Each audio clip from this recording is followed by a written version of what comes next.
인도 불교 성지 순례기 옥창열. 2010년 가을 인도와 네팔에 걸친 불교 성지를 여행하면서 이해하고 깨우쳤던 소중한 경험들을 삶과 죽음, 인간과 영적인 문제에 관심 있는 모든 분들과 나누고자 한다. 분주한 세상사를 한 번쯤 돌아보는 계기가 되길 소망한다. 본 기획문은 축약하여 2011년 초 퇴직자 단체 잡지에 기고한 바 있고 문단 카페 등에 올려 문인들과도 공유한 바 있다.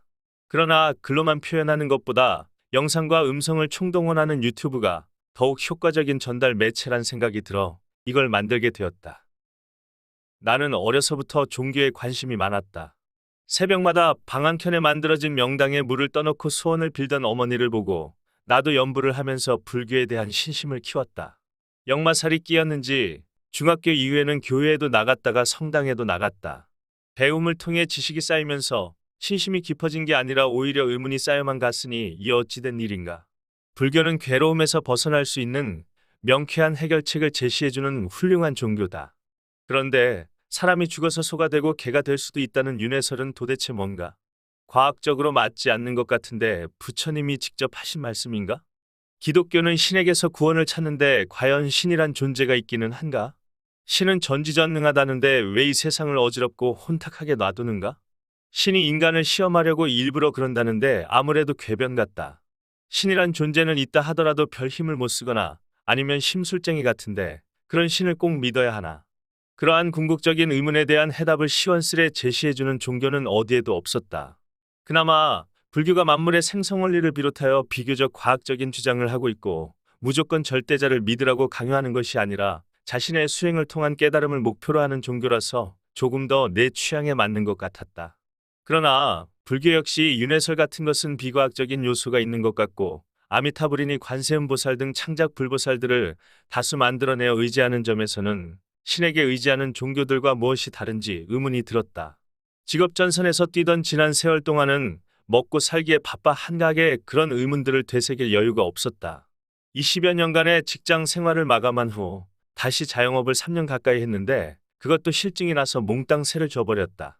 그제서야 한숨 돌릴 여유가 생겼고 잊고 있었던 의문들이 되살아났다. 이스라엘, 로마 등 기독교 성지들은 예전에 이미 둘러보았으니 남은 건 인도 불교 성지였다. 인터넷에서 불교 전문 여행사를 검색하여 인도와 네팔 불교 성지 대부분을 13일에 걸쳐 도는 패키지 상품을 발견했다. 나와 취향이 같은 친한 대학 동기생이 흔쾌히 같이 가기로 동의했다. 그런데 그곳에 가려는 사람이 우리 두 사람 외에는 없어 한 달여를 기다린 끝에 지방 사찰에 계신 우리 또래 비구니 스님 두 분이 신청하여 겨우 출발할 수가 있었다.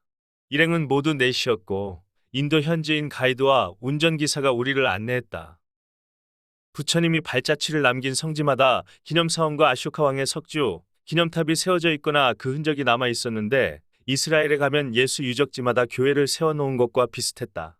유적지마다 스리랑카나 티벳, 태국, 대만 등지에서 온 승려, 신도 순례객들로 북적거렸다.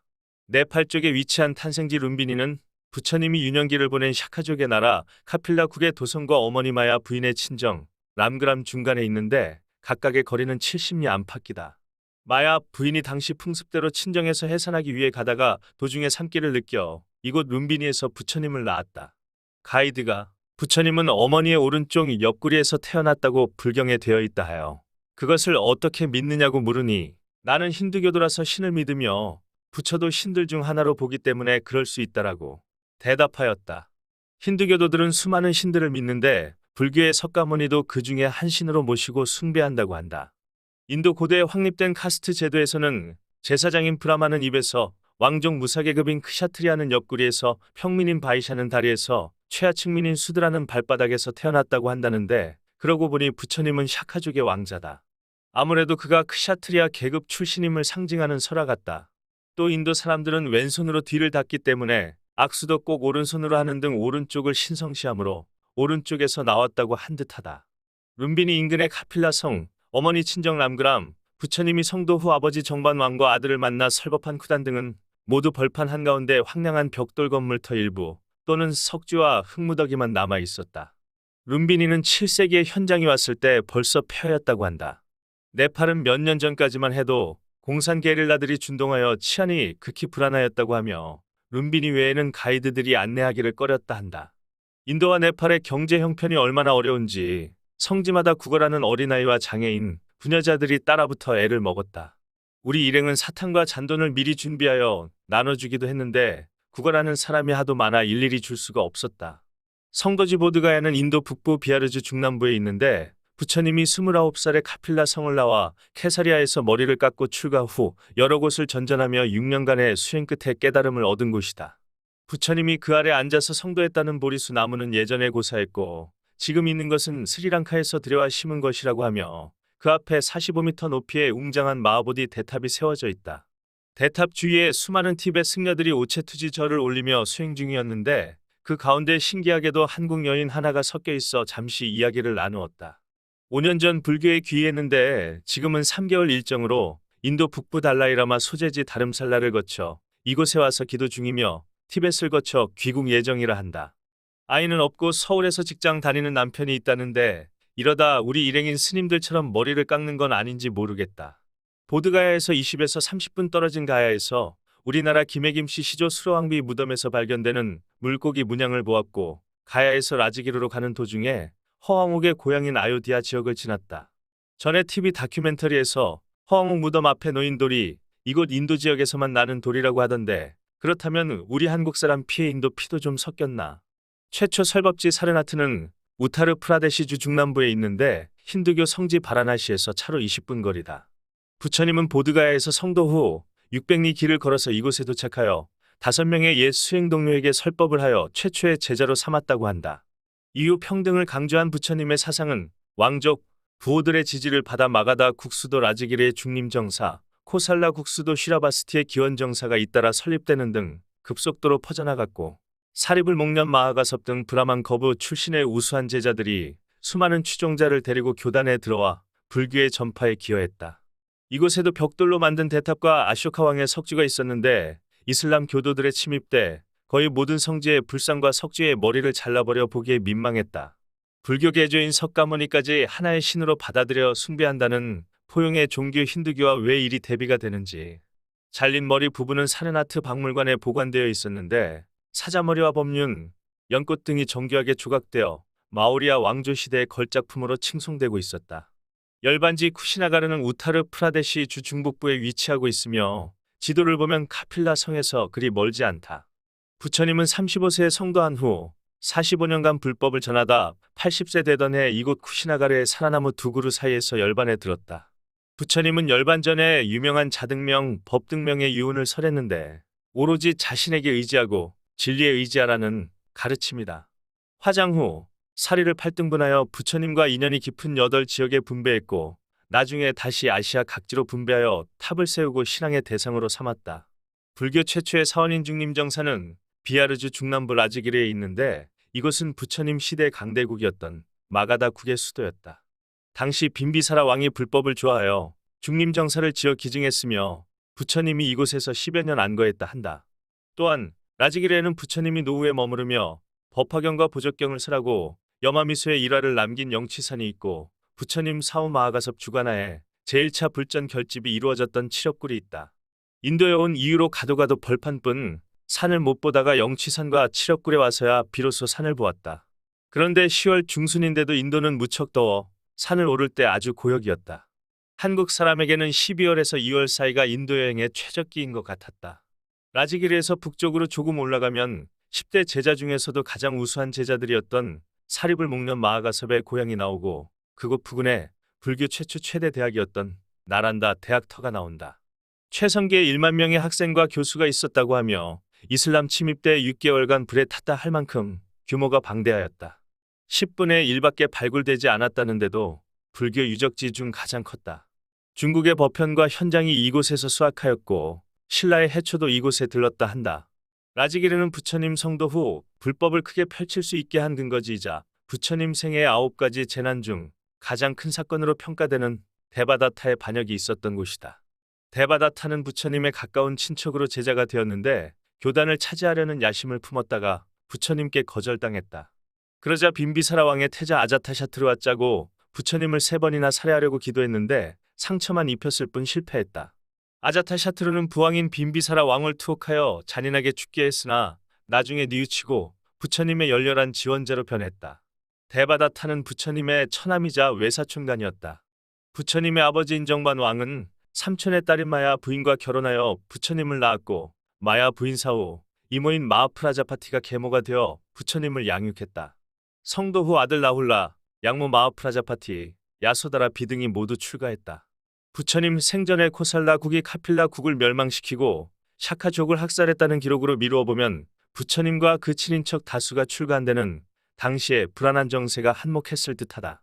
대바다타는 부처 반대 세력의 우두머리로서 극단적인 금욕주의를 엄격하게 실천했기 때문에 다수의 신봉자가 있었다는 설도 있다. 각각 4세기와 7세기의 인도를 여행한 중국 승려법현과 현장은 인도와 벵골에 그때까지 대바다타의 교단이 존재하고 있다는 사실을 보고 들었다. 만일 여러 경전에 기록된 바와 같이 그가 온전한 악인으로서 파렴치한 죄를 범했다면 그의 이름을 전하는 교단이 1000년을 넘게 유지되었으리라고는 생각할 수 없다. 대바다타 교단은 석가모니를 계조로 하는 일반 불교와는 달리 특수한 신앙과 계율을 가지고 있었던 것으로 여겨지며, 가장 큰 특색은 석가모니를 부처로 인정하지 않고 과거에 부처만을 예배하는 일, 유제품을 먹지 않는 일 등이었다고 짐작된다. 대부분의 유대인이 예수를 메시아로 인정하지 않고 진정한 메시아는 아직 출현하지 않았다고 생각해 유대교를 그대로 지켜나갔듯이, 샤카족 중에는 석가모니를 인정하지 않고 과거의 부처들만을 공양하면서 유제품 같은 것을 먹지 않는다는 등의 낡고 형식적인 전통을 굳게 믿는 사람들도 있었는데, 그 대표적인 존재가 대바다타였던 것 같다. 불교와 거의 같은 시대, 같은 지역에서 역시 왕족 출신에 의해 개창된 자이나교도 부처에 해당하는 자이나가 실제로 존재했다고 믿으며 형식적인 계율이 불교보다 엄격한데, 아마도 대바다타의 불교가 이 자이나교에 가까웠을 것 같다. 부처님의 불법 전교에 있어 대바다타 사건 다음으로 비극이었던 것은 실질적인 후계자로 생각하고 있던 사리불이 부처님에 앞서 돌연히 죽고 목련마저 브라만에게 맞았던 것이 원인이 되어 먼저 죽은 사건으로, 교단의 지도자였던 이 두 사람의 죽음은 실로 애통한 일이었다. 우타르 프라데시 주중북부 네팔과 가까운 지역에 옛 고살라국의 수도 시라바스티가 있는데, 이곳에 중림정사와 함께 쌍벽을 이루는 기원정사 터가 있다. 기원정사는 이 지역의 부유한 상인인 수다타 장자와 제다 태자가 지어 기증한 것으로 부처님이 24년간 안거하면서 불경의 70%를 설했다고 한다. 가이드 말로는 시라바스티의 예시름이 신라이라는데, 우리나라의 신라가 나라 이름을 이곳 지명에서 따왔다는 설이 맞는지도 모르겠다. 부처님 시대에 이곳을 중심으로 코살라국이 번성했는데, 샤카족의 나라 카필라는 약소국으로 코살라의 보호 아래 있었다. 코살라 왕 푸세나디는 정략 결혼으로 샤카족의 왕실 여자를 얻어 정비로 삼고 비드다바 왕자를 낳았는데, 정비가 비천한 여중의 딸이라는 사실을 알게 되어 정비와 태자의 지위를 한동안 박탈했다.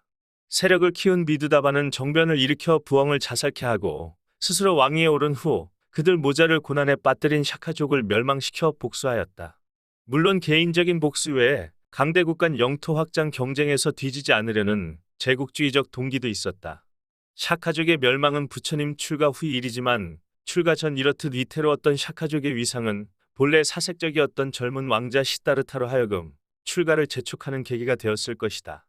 부처님이 성도 후에 제자들에게 가르친 말 가운데, 힘이 적으면서 큰 욕망을 지닌 사람이 크샤트리아의 가문에 태어나 이 세상에서 왕국을 희구하는 것은 파멸에 이르는 원인이다 라고 한 구절이 있음을 생각하면 샤카족의 비운과 부처님 출가 사이의 인과관계를 무시할 수 없을 것이다.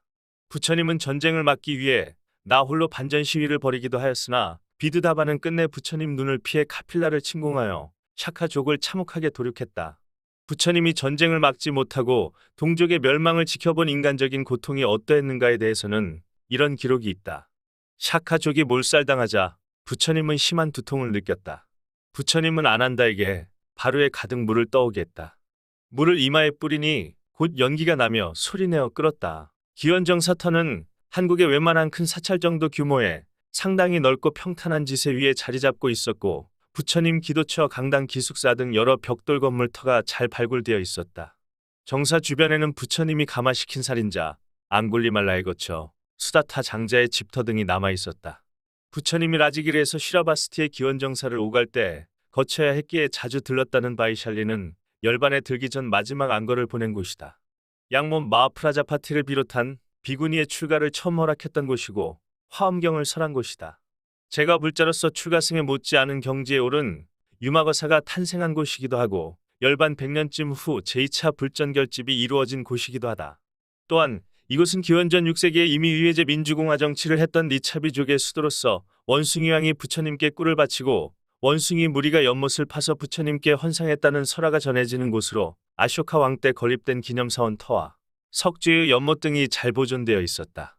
과거 전생을 담은 자타카에 의하면 과거 생에 극심한 가뭄이 들자 원숭이 왕이 인간의 왕을 찾아와 저를 잡아 맛있게 드시고 부하 원숭이들에게 먹을 것을 나누어 주십시오. 라고 하니 인간의 왕이 크게 깨달았다. 자신도 그런 생각을 하지 못하였는데 기특한 일이라 하여 소원대로 인간들에게 명을 내려 먹을 것을 주게 하였다.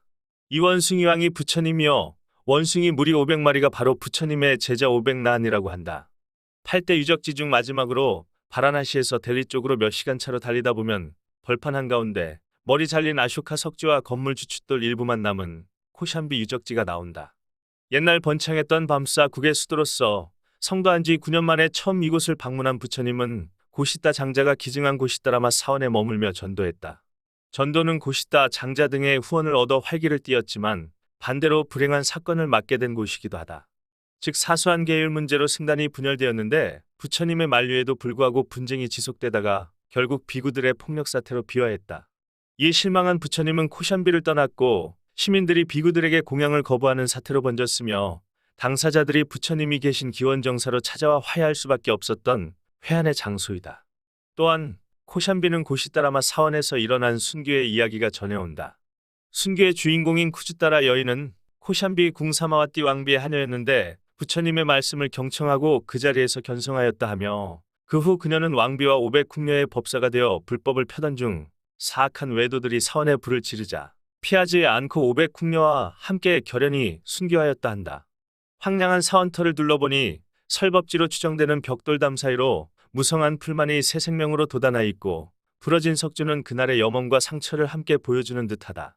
불교 성지가 밀집된 우타르 프라데시 주내에는 옛 무갈제국 수도였던 아그라도 있다. 수도 델리로부터 차로 동남방 4시간 정도 거리다. 이곳에는 세계 7대 불가사의라는 타지마할과 아그라성이 있다. 이슬람 왕조인 무갈제국 시기의 건축물들이라 화려하고 정교한 이슬람 양식에 간간히 전통 힌두 양식을 가미해 지어졌다. 무갈 제국 황제 샤자한이 타계한 왕비를 추모하여 지었다는 타지마할은 소문 그대로 웅장했으나 당시 헐벗은 민중들의 피와 땀으로 이룩된 것이라 생각하니 가슴이 아려왔다. 샤자한의 아들 아우랑제부는 부왕이 다른 형제에게 왕위를 넘겨주려 하자 왕위를 찬탈하고 감금하였는데 타지마할 건축으로 인한 국고 탕진이 명분이 되었던 것은 아니었을까. 아그라 성은 최근 인도 영화 조다와 악바르에서 라자스탄의 힌두교도 출신 왕비를 맞았던 악바르 황제가 지었다 하며 역시 이슬람 양식에 간간히 힌두 양식을 가미하여 지은 화려한 성으로 무갈 제국의 국력과 영화를 엿볼 수 있었다. 바라나시는 부처님의 최초 설법지 사르나트 부근에 위치한 힌두교의 대표적인 성지다. 겐지스 강을 끼고 형성되었으며 연간 100만 명 이상의 순례자가 방문하는 도시로 인도 문화의 향기를 진하게 맡을 수 있는 곳이다. 일생에 한 번 바라나시에서 겐지스 강물에 몸을 씻으면 더욱 나은 내세가 약속된다는 신앙 속에서 여자들은 옷을 입은 채 몸을 씻고 남자들은 강 속에서 요가 자세로 명상에 잠기는가 하면 죽은 사람이 화장되어 그 재가 강물에 뿌려지기도 한다. 또 한편에서는 비누를 칠하여 세탁과 목욕을 하고 있다. 그런데도 가이드는 태연하게 강물을 떠다 가라앉힌 후 먹으면 아무 이상이 없다. 라는 식으로 말을 하니 그들의 위생관념을 짐작할 만하다. 인도는 캐시미르주 분리 문제로 2번, 방글라데시 독립 문제로 1번, 파키스탄과 전쟁을 치렀고 지금도 간간히 분리주의 또는 공산주의 테러가 일어나는 곳이라 그런지 공항이나 관공서, 호텔 등의 보안 수준은 매우 높았다. 중요 건물에는 모두 군경이 총을 들고 지키고 있었고 호텔도 거의 다 문을 닫아놓고 있다가 손님 차량이 다가가면 그제서야 열어주곤 했다. 델리 공항은 특히 엄해서 귀국 시 공항에 막 도착하여 화장실이 급한 친구를 차에서 뛰어내려 먼저 들어가게 했더니 친구가 허둥지둥 도로 뛰어와 여권이 없다고 안 들여보낸다고 했다. 내가 여권을 갖고 같이 뛰어가는데 여권을 갖다 보여주니 이번에는 수화물을 모두 가지고 같이 오라는 게 아닌가. 가이드도 공항 청사 출입을 할 수 없었다. 그래서 마지막 날 우리가 직접 출국 수속을 밟아야 했는데 혼선이 빚어져 비행기를 놓칠 뻔했다. 탑승 2시간 전에 공항에 도착하여 내가 대표로 항공사 카운터에 갔더니 일행을 데리고 같이 오라고 했다. 일행들을 데리러 가니 일부가 볼일 보러 가고 없어서 한참을 기다렸고 커피포트에 뜨거운 물이 아까우니 커피를 타서 마시고 가자며 또 시간을 허비했다.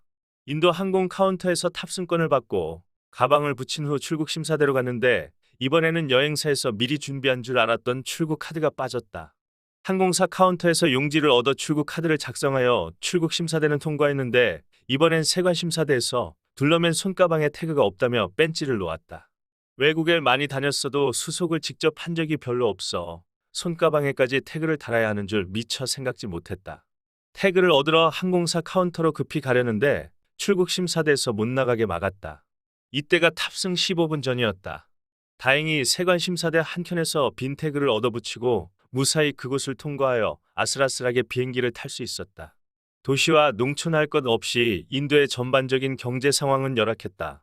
발전을 구가하고 있는 중국에 비해서도 많이 떨어지는 듯한 느낌이었다. 우리야 주로 호텔에서 먹고 자고 했으니 큰 불편을 느끼지는 못했지만 열악한 도로 사정과 휘날리는 먼지, 변변한 주방도 의자도 보이지 않는 기사식당들, 전력 부족으로 가끔 꺼지는 호텔 에어컨, 대부분이 질 낮은 벽돌로 짓담한 듯한 집들, 솥동을 벽에 붙여 말려서 연료로 쓰는 농가들, 부처님 시대나 지금이나 차이가 없어 보이는 시골 풍경들이 어려운 실정을 말해주고 있었다. 처녀 총각들은 지역사회에서는 남들 눈 때문에 데이트를 못하고 낯선 사내가 여자에게 말을 붙이는 것도 안 되며 결혼한 여자들은 외출 시 가르마에 붉은 분가루를 칠하는 등 전반적인 분위기가 무척 보수적이다. 그래도 비하르주의 현수상이 수드라 출신 여자라고 하니 상황이 점차 바뀌고 있는 모양새다. 인도인들은 오랜 세월을 카스트 제도 속에서 운명에 순응하며 살아온 사람들이라 그런지 대부분 착해 보였다. 외국인을 보면 신기한 듯이 쳐다보고 관광지에서는 같이 사진 찍길 좋아한다. 동물도 사람을 닮아서 비쩍 마른 모습에 순해 보인다. 소도 양도 대로를 어슬렁거리고 도로 한복판이나 도로에 한 다리를 걸치고서 잠을 자거나 유유히 되새김질을 하고 있다. 개도 잘 짖지를 않으며 기도하는 사원 한켠에서는 꼭 사람 다니는 길바닥에 천하태평으로 드러누워 오수를 즐긴다. 소는 힌두교도들이 숭배하는 시바신이 타고 다닌다고 하여 우유를 짧은 잡아먹지 않는다고 하니 가히 축복받은 짐승이다. 그리고 힌두교나 불교, 자이나교 모두가 죽어서 선하게 지은 업에 따라 인간이나 짐승으로 환생한다는 윤회설을 믿고 있어 더욱 짐승들을 잘 대우하는 게 아닌지. 이번 성지순례에 도반이 되어 논점의 고비마다 훌륭한 조언을 해준 스님들과 남달리 불교에 관심이 깊은 친구 덕분에 여행 전에 가졌던 의문의 상당 부분을 해소했다. 우선 윤회설에 대해서는 이번 여행을 통해 객관적인 증거를 찾으려 애썼으나 찾을 길이 없었다. 그것은 삼봉이나 도울이 말한 대로 고대 인도 사회의 윤리적인 요청에 의해 만들어낸 허구로서 과학적으로는 있을 수 없는 일이라 볼 수밖에 없다. 헤어날 길 없는 신분제도의 질곡 속에서 선악의 과보는 내세에서라도 반드시 받는다고 해야 사람들이 순응할 것이 아니겠는가. 이러한 사상은 인도인의 도덕관념을 키웠지만 한편으로는 숙명론을 심어줌으로써 사회 발전을 저해하는 요인이 되기도 한 것 같다. 한편 인도는 고대 문명이 발달했던 나라로 원시 힌두교인 브라만교 등 종교 철학이 일찍부터 꽃을 피워 불교, 자이나교 등 많은 종교나 사상이 탄생될 수 있었다. 하루아침에 불교나 자이나교의 정밀한 이론 체계가 나올 수는 없었다는 이야기다. 그러고 보니 힌두교나 불교, 자이나교의 교리에는 상당한 유사성이 있다. 물론 세부적으로 들어가면 다른 점들이 있지만 윤회와 해탈이라든지 불살생을 강조하는 계율이라든지 비슷한 점이 매우 많다는 것이다. 불교는 카스트 제도를 비판하고 평등 사상을 강조한 점에서 혁신적이었지만 부처님 사후의 제자들이 부처님을 초인적 존재로 바꾸었다가 신격화하였으며 대승불교 운동에 이르러서는 무수한 창작 불보살들까지 만들어내어 신앙의 대상으로 삼음으로써 신들을 숭배하는 힌두교나 거의 다를 바가 없게 되었다. 부처님의 원래 가르침은 영원불변하는 영혼이나 신, 절대자와 같은 초월적인 존재를 믿는 것이 아니라 자신의 수행을 통해 깨달음에 이르는 소승불교에 가까운 것이었다고 하는데 후대로 오면서 어려운 교서를 이해하지 못하는 제가 신자들을 제도하기 위한 방편으로 신앙적인 요소가 가미되면서 현재와 같은 형태가 되었다고 한다. 이런 통속적인 기복불교는 신들을 숭배하며 복을 구하는 힌두교는 물론 하나님을 부르며 구원을 찾는 기독교와도 별반 다를 것이 없어 보인다. 오늘날 주류가 된 대승불교는 아미타불이니 미륵불이니 관세음보살, 문수보살, 보현보살, 지장보살 등 가상의 불보살을 무수히 만들어 경전 속에서 부처님과 대화하게 만들었다. 극락이란 이상향을 뚝딱 만들어내었으며 지옥과 지장보살 등 부처님도 알지 못했던 수많은 개념과 설화를 지어내기도 했다. 오로지 자신에게 의지하고 진리에 의지하라는 부처님의 마지막 가르침의 의미가 무엇인지 다시 한번 되돌아보게 한다.